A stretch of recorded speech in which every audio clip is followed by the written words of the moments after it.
Thomas arrived at the docks, he was worried. The bridge section was very long, and it was very, very heavy. Thomas pushed and puffed. He huffed and chuffed. At last, his heavy load started to move.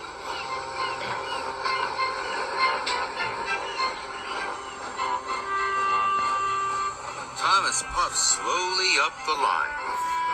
His pistons pumped, and his axles ached.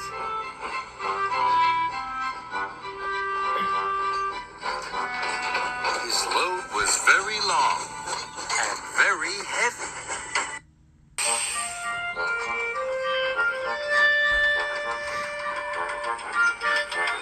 Thomas puffed slowly up to the bridge. "Well done, Thomas," the workman cried.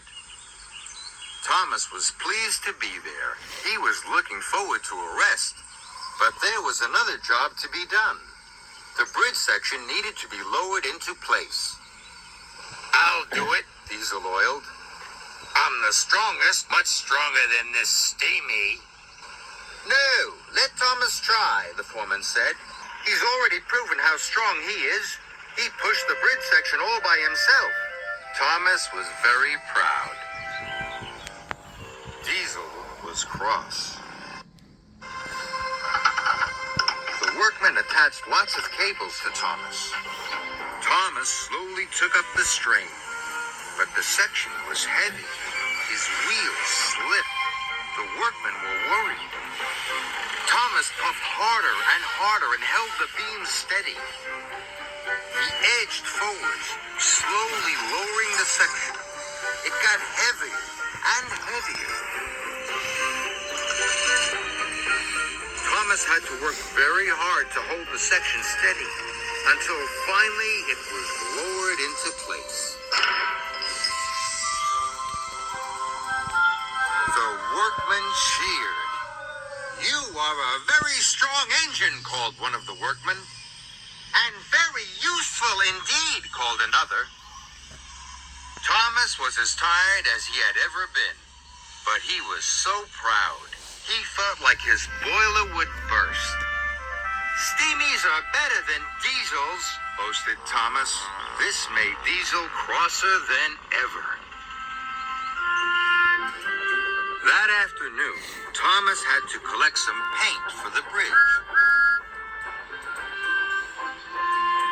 Thomas puffed into the yard and backed up to the paint freight cars. But Diesel was in the yard too. "Now I'll show Thomas who's best," Diesel whispered. He gave the freight cars an extra hard shove. Paint cans flew into the air and splattered down all over Thomas.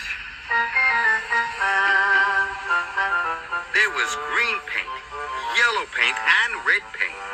Thomas looked very silly indeed. "Stripey boiler," laughed Diesel, and he rolled away. "I'll show those diesels," puffed Thomas. So the next time Thomas saw Harry, gave him a biff.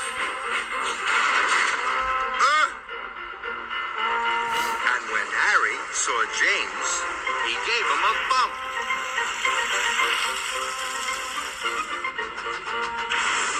Soon the diesels and the steamies were biffing and banging and being bumped all over the island.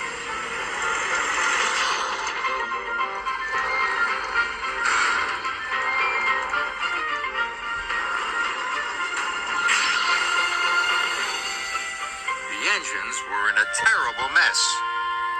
Everyone needed a good washdown, and no work had been done. That evening, Sir Topham Hatt came to see the engines. "You have caused confusion and delay," Sir Topham Hatt said. "Bridge isn't painted, and we will not be able to open the airport. No vacationers will come to Sodor this year," he added sternly. And all the engines were very sad. No vacationers, moaned Thomas. And no airplanes, groaned Percy. And now you will never move out of my sheds, huffed Emily. All of the engines were miserable.